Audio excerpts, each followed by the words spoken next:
All right, welcome everybody to our bi-weekly edition of the HDI Local Chapters live stream show. My name is Tom Wook, and I will be the show host tonight. I'm happy to be back. It's actually my first show hosting myself this year. Thank you to Maddie B, my co-host, for kicking the year off with me and then handling a couple of our guests on, for a couple of our shows with some really wonderful guests. Now, before we start our show, I do want to mention our sponsor, Robert Half. They are a staffing solutions company that not only brings talent to companies like the leaders like me, I myself are looking for. They also, find jobs for folks, but they do a lot more than that. And one of the things they do is they create these reports and a lot of information on what's going on, very timely. As a matter of fact, our guest tonight is going to talk a lot about that. So we will bring him on the show. So this is Caleb Banks. As I mentioned earlier, Caleb, this is not Zach. We've had Zach on in the past, but Caleb, he is a client solutions manager for Robert Half Talent Solutions. Welcome to the show, Caleb. Thanks for having me, Tom. It's good to be here. Now, Caleb, I told you the rules of engagement for this show. We try to keep it brief because the squirrels like me, our attention spans are not. I might be a little too close to Scranton and that Michael Scott. I'm just saying. All right, so let's go ahead and get started, and let's talk about I mentioned at the top of the show that Robert Half has these timely reports that come out. I think they're quarterly. Is that what they are? I believe so, yeah. Quarterly. And so really these reports are huge. I read them, I get them, I know. So they're so chock full of information, but we really don't have a lot of time to cover all of it. So Caleb, give us the big things out of the latest report. Let's start off with the snapshot of the job economy. What's going on? Sure, yeah. So we have a report called the Demand for Skilled Talent that would provide a bit of a snapshot of the job market.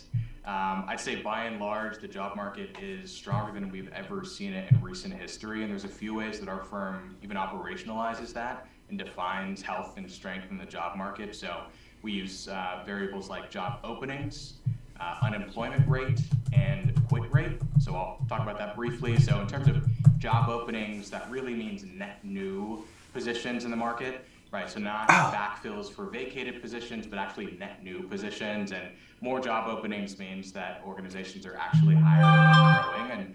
And at the time of the report, we saw 10.8 million net new job openings. In January, we saw around 500,000 new openings. In February, about 300,000 new openings. So just in this quarter, we're seeing just shy of 1 million net new openings, right, across the industry and across the nation.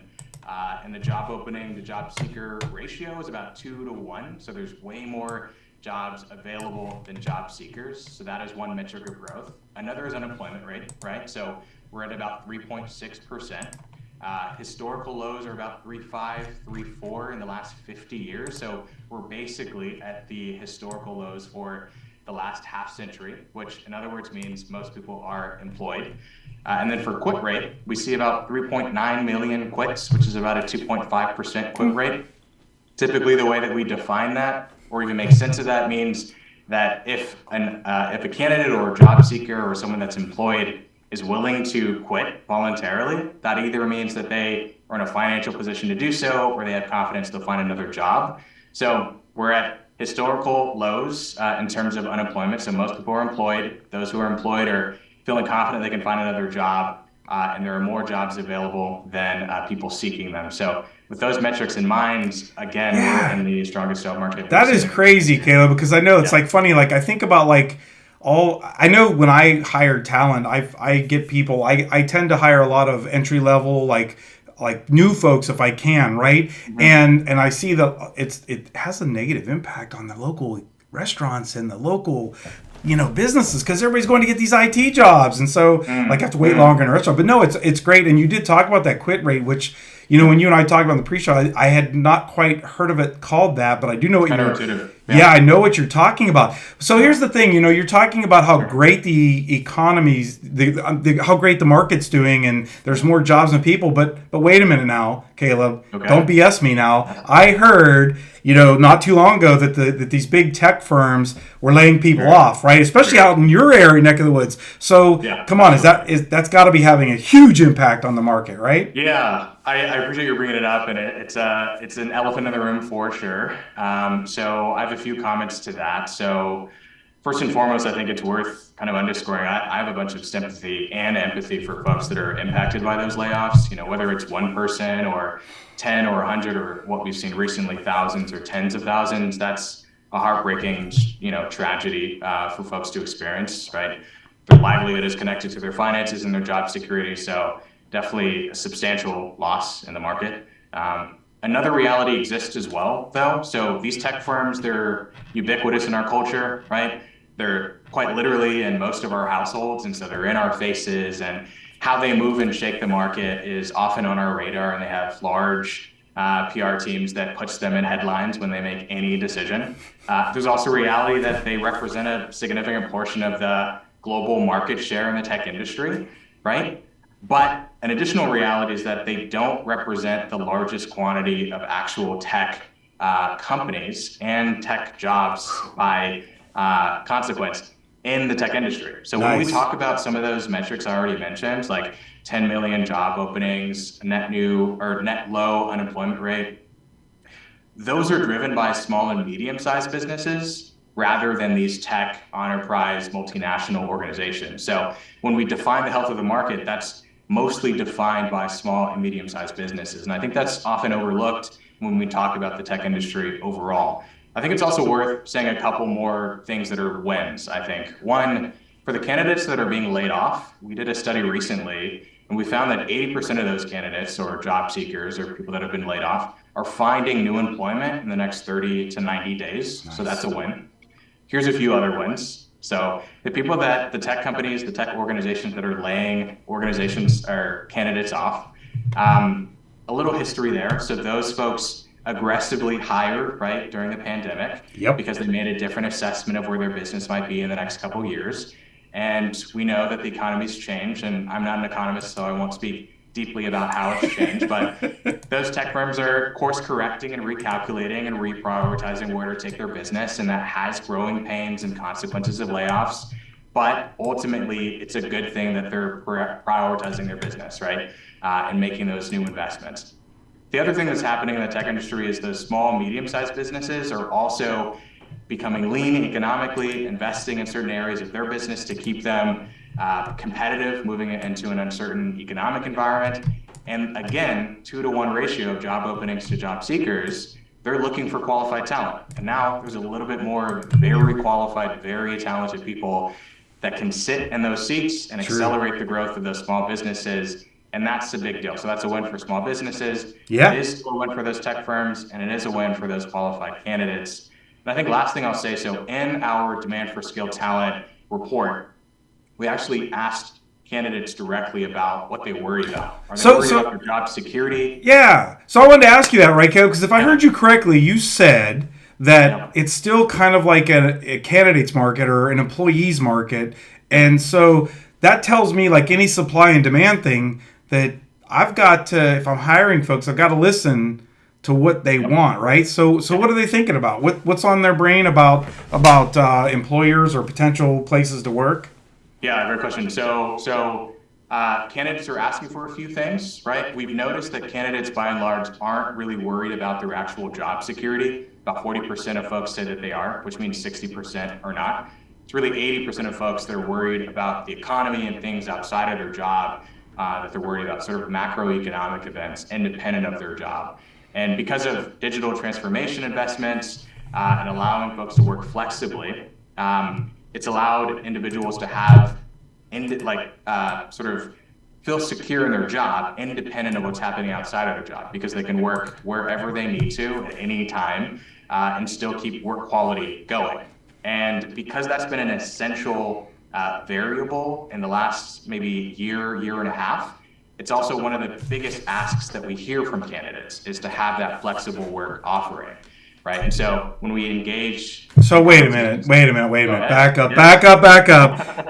So just to be clear on what we're talking about here, let's be specific. Like, what does flexible and you said Good question. flexible and hybrid? Like, are you saying they just want to be flexible to work from home, so I don't see them and I can't be like overlooking Right. over their shoulder? Right. What are we talking about in reality here? Yeah, do they just want to stay at home and not work? Yeah, yeah. I think, I think that response, I think starting in the beginning of the pandemic, I think Yeah, there was so much uncertainty and fear and doubt, and business leaders that were trying to risk manage and cut costs were probably worried and cynical and conservative that if they moved to remote, then their employees would just stay at home and not really work. But the reality is that when candidates are asking for flexible work, they don't mean that they want to just stay at home and not work.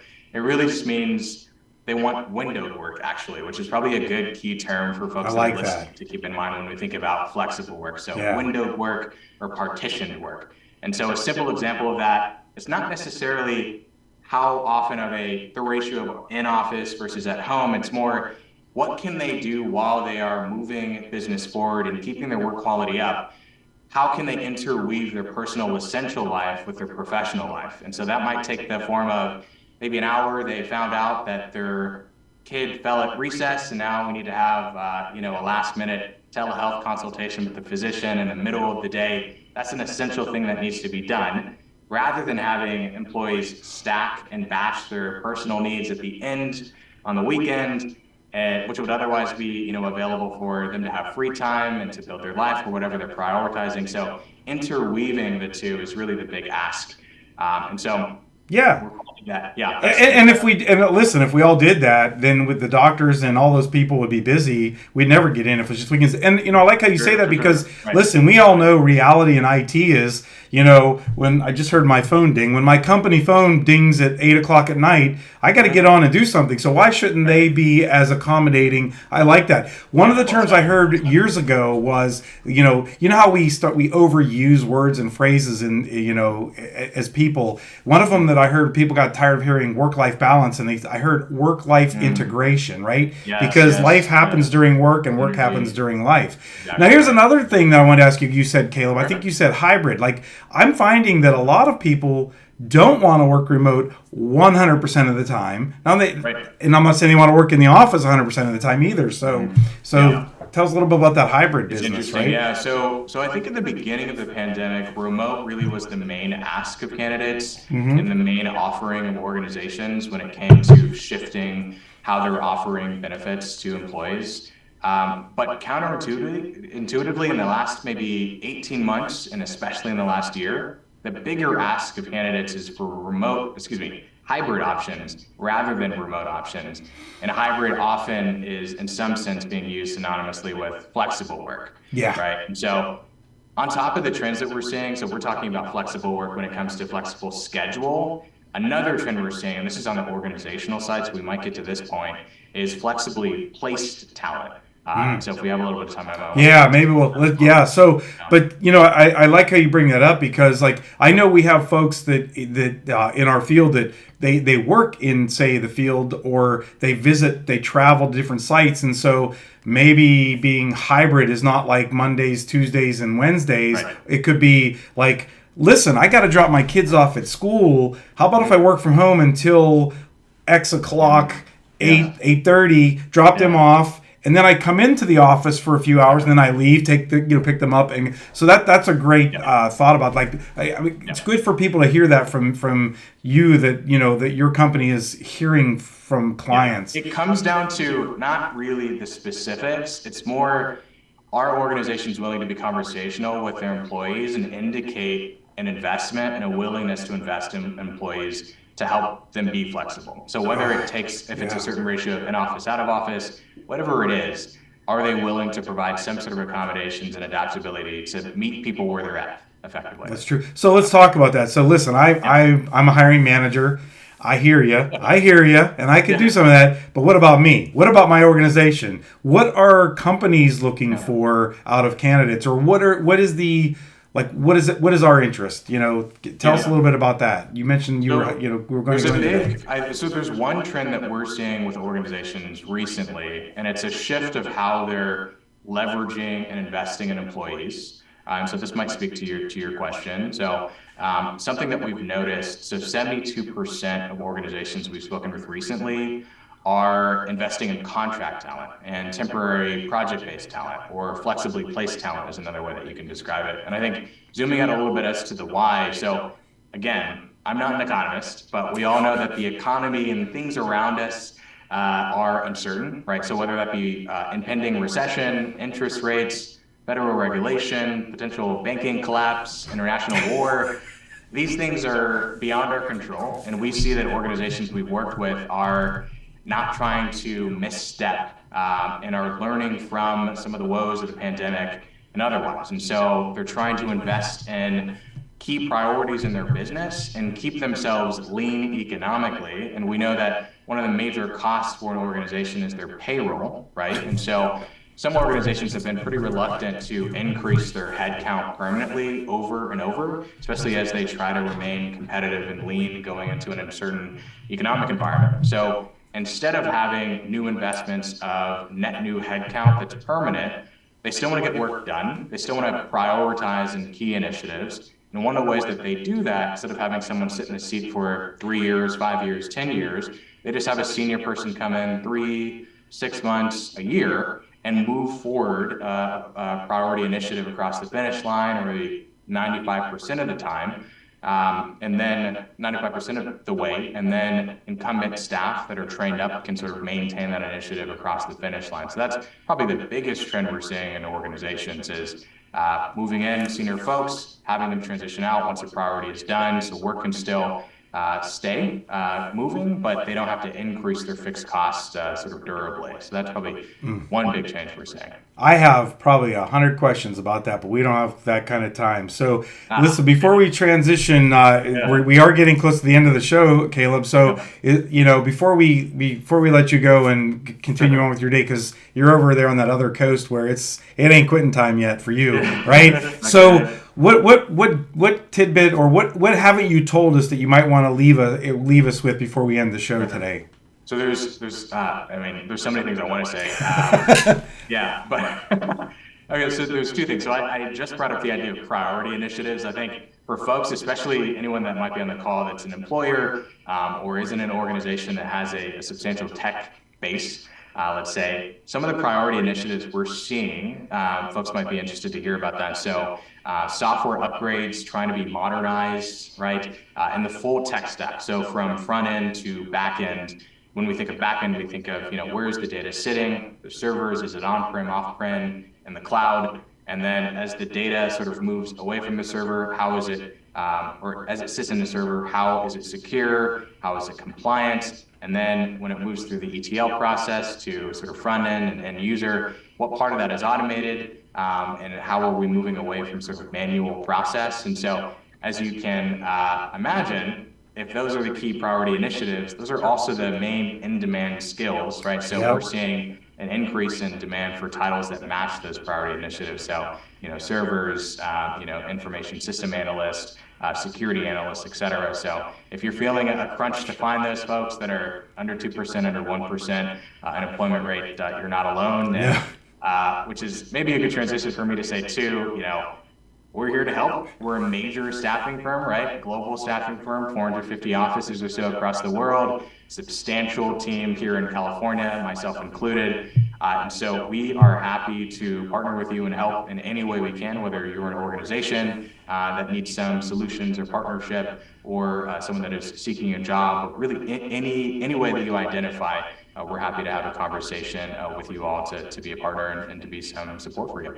Which is really important too, because you're not localized, you're not regionalized, you're worldwide. You're not even just in the United States, man. You're worldwide, which does help because we have a lot of global companies around. So, so Caleb, we are out of time, but before we go, I just want to let everybody know on the screen underneath Caleb's picture and his name, we have his email address out there. He gave me permission to put it out there. And we also have Robert Half's, roberthalf.com. Go out and check them out. Reach out to Caleb if you have any questions. And Robert Half, just like anybody else that's a credible, worthy company, you can get them on LinkedIn and all kind of ways to reach out to them. But man, just hit up Caleb's email box, man. Pound him with a lot of questions and a lot of requests, right? So you make him feel good, right? Yes, Well, yeah. Caleb, thanks for being on the show. We really appreciate Good to you be here, having Tom. you on a guest, and thank everybody for watching. It's great to be back. Want to thank not only Caleb, not only Robert Half, having you here quarterly, but also them being a major sponsor for HCI local chapters, which the address for our website is up top. Great community to join, to find friends like Caleb on here. Network, things like that. I do want to shout out, Caleb, to your company. We work a lot with Susan and Anna and Leia to get a lot of this happening behind the scenes for not only this show, but just as a partner for HDI local chapters in general.